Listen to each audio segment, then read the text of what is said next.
রমজানের সবচেয়ে গুরুত্বপূর্ণ আমল হলো এই 10 নম্বর আমল, সেটা হলো পাপাচার বর্জন করা। নবী সাল্লাল্লাহু আলাইহি সাল্লাম বলেছেন, যে ব্যক্তি রমজানে রোজা রাখলো আর পাপাচার বর্জন করলো না, তাহলে এই রোজা রাখার উপোস থাকার ভিতরে কোনো পার্থক্য নাই। আল্লাহ আমাদের সবাইকে রমজান মাসে রোজা থেকে সকল হারাম, সকল নাজায়েজ কাজ, সকল গুনাহের কাজ ছাড়ার তৌফিক দান করুন, বলুন আমিন। ভাইরা আমার, 11 নম্বর আমল হলো অধিক পরিমাণ দোয়া করা। রমজান মাসে রোজা রেখে আমরা বেশি বেশি দোয়া করব। চলতে ফিরতে উঠতে বসতে দোয়া করতে পারেন। আমাদের মায়েরা অনেকে শুনছেন আমাকে, রমজান মাসে আপনি গৃহস্থলী কাজ করছেন, রান্না বাড়া করছেন, ঘর ঝাড়ু দিচ্ছেন, আর মনে মনে আল্লাহর সাথে কথা বলেন। দোয়া মানে আল্লাহর সাথে কথোপকথন। আল্লাহ, আপনি আমাকে মাফ করে দেন, আমার বাবাকে মাকে মাফ করে দেন, সন্তানগুলোকে হেদায়েত দান করেন, চোখের পানি ফেলেন।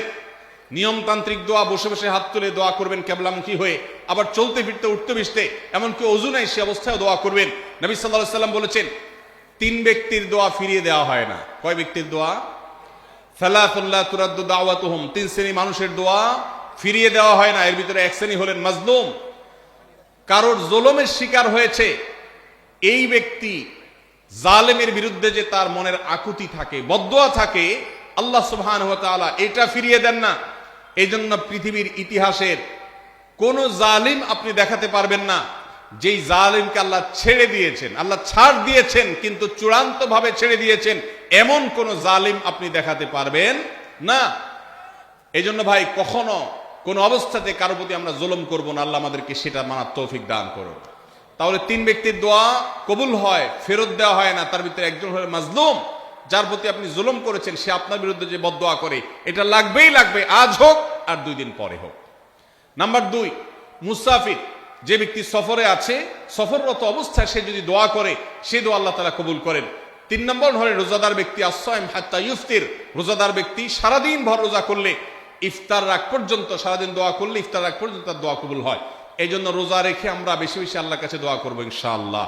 চলতে ফিরতে উঠতে বসতে মনে মনে আল্লাহর সাথে কথা বললেন, চাওয়া দাওয়াকে পেশ করলেন, বাস এটাই হলো দোয়া।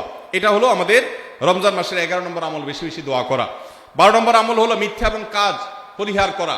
রমজানের সকল পাপাচার তো পরিহার করবই, বিশেষভাবে মিথ্যা কথা, মিথ্যা কাজ পরিহার করা। কারণ নবীজি সাল্লাল্লাহু আলাইহি ওয়াসাল্লাম এর জন্য আলাদা নির্দেশ করেছেন। তিনি বলেছেন, মাল্লাম ইয়াদা কাওলা যুরি ওয়াল আমালা বিহি ফালাইসা লিল্লাহি হাজা আন ইয়াদা তাআমাহু ওয়া শারাবা। যে ব্যক্তি রমজানে রোজা রেখে মিথ্যা কথা, মিথ্যা কাজ ছাড়লো না, তার উপোস থাকায় আল্লাহর কোনো ঠেকা পড়ে নাই। 13 নম্বর আমল হলো অশ্লীলতা এবং বিবাদ, বিতণ্ডা, ঝগড়া, এগুলো পরিহার করা। কারণ নবী করিম সাল্লাল্লাহু আলাইহি ওয়াসাল্লাম তিনি আমাদেরকে রমজান মাসে রোজা রেখে অশ্লীলতা পরিহার করতে বলেছেন। মোবাইলে হারাম জিনিস দেখলেন, টেলিভিশনে হারাম জিনিস দেখলেন, বা কোনো পত্রপত্রিকাতে খারাপ জিনিস, নিষিদ্ধ জিনিস দেখলেন, পরনারীর সৌন্দর্য দেখে আপনি হারাম স্বাদ নেয়ার চেষ্টা করলেন, তাহলে আপনার রোজার অঙ্গহানি হলো, রোজা প্রাণহানি হলো। এই রোজা রোজা নয়। এই জন্য এটাকে রমজান মাসে পরিহার করতে হবে, অন্য সময় তো বটেই। এবং সেই সাথে কেউ যদি আপনার সাথে ঝগড়া করতে আসে, নবীজি শিখাই দিয়েছেন, ফালিয়াকুল ইন্নী সায়েম, কেউ রোজা রাখা অবস্থায় ঝগড়া করতে আসলে বলবেন, ভাই আমি রোজাদার, আমি তোমার ঝগড়ার জবাব দিতে পারবো না। তাহলে ঝগড়া পরিহার করার জন্য রমজান মাসে আমরা এক্সারসাইজ করব। 14 নম্বর, যে কোনো ভালো কাজ, যে কোনো নেকামল রমজান মাসে বেশি বেশি করবেন। কেন? কারণ রমজানের শুরুতে একজন ঘোষক বলে, ইয়া বাগিয়াল খায়রি আকবিল, হে ভালো কাজ প্রত্যাশী, যে ভালো কাজ করতে চাও, রমজান মাসটাই হলো ভালো কাজের সওয়াব বেশি পাওয়ার। অতএব এই মাসে ভালো কাজ করে, নেকামল করে, ইবাদত করে, কোরআন তেলাওয়াত, জিকির, আজকার যত রকম আছে এগুলো করে জান্নাতের পথে অগ্রসর হয়ে যাও। 16 নম্বর আমল হলো রোজাদারকে ইফতার করানো। অর্থাৎ নিজে ইফতার করার পাশাপাশি অন্য কোন রোজাদারকে ইফতার করাইলে আল্লাহ তাআলা ওই রোজাদার যে পরিমাণ সওয়াব পাবেন, আপনাকেও সেই পরিমাণ সওয়াব দিবেন ইনশাআল্লাহ। 17 নম্বর আমল হলো বেশি বেশি কোরআন কারীমের তেলাওয়াত করা। রমজান মাসে আল্লাহ তাআলা আমাদের সবাইকে, 15 নম্বর বাদ গেছে, মাশাআল্লাহ, এত মনোযোগ সহকারে কথা বলছে এবং নোট করছে দেখা যাচ্ছে। তাহলে আমরা আবার পেছনে যাচ্ছি ইনশাআল্লাহ। 15 নম্বর আমল হলো বেশি বেশি ইস্তেগফার করা। বেশি বেশি কি করা? ইস্তেগফার করা, অর্থাৎ ক্ষমা প্রার্থনা করা। কেন ক্ষমা প্রার্থনা বেশি করবেন? কারণ নবী করিম সাল্লাল্লাহু আলাইহি সাল্লাম বলেছেন, ওয়ালিল্লাহি উতাকাউ মিনান নার ওয়া যালিকা ফি কুল্লি লাইলা। রমজানের প্রত্যেক রাতে আল্লাহ তাআলা বহু মানুষকে জাহান্নাম থেকে মুক্ত ঘোষণা করেন। ভাইরা আমার, আমাদের পাপাচারের কারণে জাহান্নামীদের তালিকা নাম উঠে থাকলেও রমজানে আল্লাহ বহু মানুষকে ঠিক দেন যে এই লোককে জান্নাতি ঘোষণা করা হলো, জাহান্নাম থেকে মুক্ত ঘোষণা করা হলো। এই জন্য এই মাসে আল্লাহর কাছে বেশি বেশি মাফ চাইতে হয়, ইস্তেগফার করতে হয়, চোখের পানি ফেলে দোয়া করতে হয় যে আল্লাহ আপনি মাগফিরাত নসিব করেন। এটা হলো 15 নম্বর আমল। 16 নম্বর আমল হলো রোজাদারকে ইফতার করানো। নিজে ইফতার করবেন, পাশাপাশি রোজাদার ব্যক্তিকেও ইফতার করাবেন। নবী সাল্লাল্লাহু আলাইহি সাল্লাম বলেছেন, যদি কোনো ব্যক্তি কোনো রোজাদারকে ইফতার করায়, তাহলে যেই ব্যক্তি তাকে ইফতার করালেন তার রোজার সওয়াব তো সে পাবেই, আপনি ইফতার করায়া সমপরিমাণ সওয়াব লাভ করবেন ইনশাআল্লাহ। অতএব মসজিদে ইফতার দেওয়ার ব্যবস্থা করা যেতে পারে, রাস্তাঘাটে, বিশেষ করে পাবলিক পরিবহনে, এমনকি প্রাইভেট গাড়িতেও সন্ধ্যার সময়, ইফতারের সময় অনেক সময় খাবার থাকে না, তখন আপনি রাস্তা দাঁড়িয়ে যদি সামান্য একটু খেজুর, সামান্য একটু পানি বিতরণ করতে পারেন, তাইলে সওয়াবটা পাওয়া যেতে পারে। আপনার বাসায় আশেপাশে অনেক অভাবী মানুষ আছে, তাদের বাসায় আপনি ইফতার পৌঁছে দিতে পারেন, এর মাধ্যমে রোজাদারকে ইফতার করানোর সওয়াব পেতে পারেন। 17 নম্বর আমল হলো বেশি বেশি কোরআনে কারীমের তেলাওয়াত করা। কোরআনে কারীমের তেলাওয়াত রমজান মাসে বেশি বেশি করব। কেন? কারণ হলো এই মাসটাই হলো কোরআন নাজিলের মাস। আল্লাহ তাআলা রমজান মাসে কোরআন নাজিল করেছেন। আল্লাহ বলেছেন, শাহরু রমাদান আল্লাযী উনজিলা ফীহিল কুরআন হুদাল লিন-নাসি ওয়া বায়িনাতিন মিনাল হুদা ওয়াল ফুরকান। রমজান মাস এমন মাস যে মাসে আল্লাহ তাআলা কোরআন নাজিল করেছেন, এই জন্য এই মাসে বেশি বেশি রোজ কোরআন তেলাওয়াত করতে হবে। নবী করিম সাল্লাল্লাহু আলাইহি সাল্লাম বেশি বেশি রমজান মাসে কোরআন তেলাওয়াত করতেন।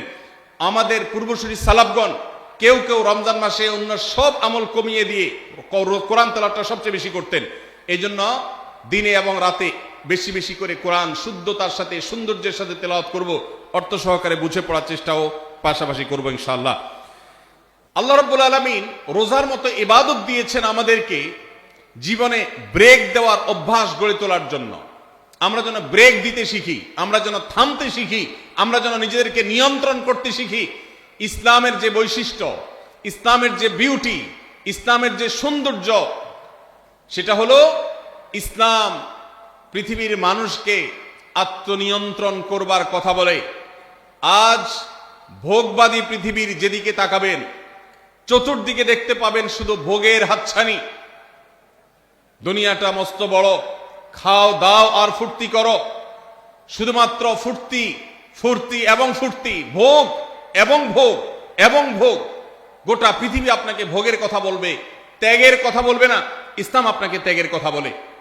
আপনি ঈদ উদযাপন করবেন, ঈদ উল ফিতর, সেখানে পর্যন্ত ইসলাম বলে আগে গরিবের বাসায় ফিতরা পৌঁছাবে, তারপর তুমি ঈদগাহে যাবে, ঈদের আনন্দ করবে। আপনি কোরবানির ঈদে পশু জবাই করে গোশত খাবেন, উৎসব করবেন, ইসলাম বলে ভালো কথা, তুমি উৎসব করবে, তোমাকে উৎসব করতেই দেওয়া হয়েছে, কিন্তু আগে গরিবের বাসায়ও গোশত পাঠাবে ঈদের, সেটা নিশ্চিত করবে, তার পাশাপাশি তুমি ঈদ উদযাপন করবে। আমরা যে রমজানের রোজা রাখি, এই রোজা আমাদেরকে বিরত থাকার কথা বলে। সেই বিরত থাকাটা কি? সেটা হলো আমরা যখন রোজা রাখি আমাদের পিপাসা হয়, আমাদের ক্ষুধা লাগে, পিপাসা হয়, আবার হাতের সামনে হয়তো পানিও আছে। আমার ক্ষুধা লাগে, হাতের সামনে হয়তো খাবারও আছে, কেউ দেখছেও না, সিসি ক্যামেরাও নেই, বদ্ধ রুমে কক্ষের মধ্যে, কিন্তু আমি রোজাদার। কোন রোজাদার রোজার মধ্যে খায়, পান করে? কেন? কারণ সে জানে আল্লাহ নিষেধ করেছেন। আমরা যখন ইফতার সামনে নিয়ে বসে থাকি সন্ধ্যাবেলায়, ভাইরা আমার, সারা বছর নাস্তা তো আল্লাহ তাআলা কম হোক বেশি হোক সবাইকে করার তৌফিক দেন, আমরা সবাই তো কম বেশি নাস্তা করি। সারা বছর আপনি যদি বুফে গিয়ে 100 আইটেমের নাস্তা দিয়েও আপনি খাবার গ্রহণ করেন, সকালের ব্রেকফাস্ট আপনি খান, ইফতারের সময় মাত্র 2-4টা আইটেম নিয়ে বসে থেকে আজানের জন্য, সূর্য ডুবার জন্য যে অপেক্ষা করেন, ওই অপেক্ষার সময় যে অবর্ণনীয় স্বাদ আর তৃপ্তি পাওয়া যায়, পৃথিবীর সমস্ত খাদ্য গ্রহণের মধ্যেও এই তৃপ্তি বা স্বাদ নাই। নবী সাল্লাল্লাহু আলাইহি ওয়াসাল্লাম সেজন্য বলেছেন, লিসসাইমি ফারহাতান, রোজাদার ব্যক্তিকে দুটি আনন্দ দেওয়া হয়, ফারহাতুন ইনদা ফিতরি ওয়া ফারহাতুন ইনদা লিকাই রাব্বি। একটা আনন্দ হলো ইফতারের সময়, অবর্ণনীয়, ভাষায় প্রকাশ করবার অযোগ্য। কি ভালো লাগা কাজ করে, ইফতারের জন্য আমরা বসে আছি, খাবার সামনে আছে, রকমারি শীতল শরবত সামনে আছে, রকমারি খাবারের পসরা সাজানো আছে টেবিলে, দস্তরখানে, এদিকে পেটে ক্ষুধাও আছে, কিন্তু আমরা মিনিট গুনছি, আমরা সময় দেখছি, ঘড়ির দিকে তাকিয়ে আছি, সূর্য কখন ডুববে। সূর্য ডুবেছে, আর সাথে সাথে আমরা ইফতার করছি। এই যে আল্লাহর নির্দেশের অপেক্ষা, ইসলাম রোজার মাধ্যমে আমাদেরকে সেই শিক্ষাটা দিতে চায়। রোজা আমাদের সাথে সেই কথা বলে যে দেখো, তুমি জীবনে বিরত থাকতে শিখো, গোটা পৃথিবী তোমাকে ভোগ শিখাবে, ইসলাম তোমাকে ত্যাগ শিখাবে, ইসলাম তোমাকে কন্ট্রোল করা শিখাবে।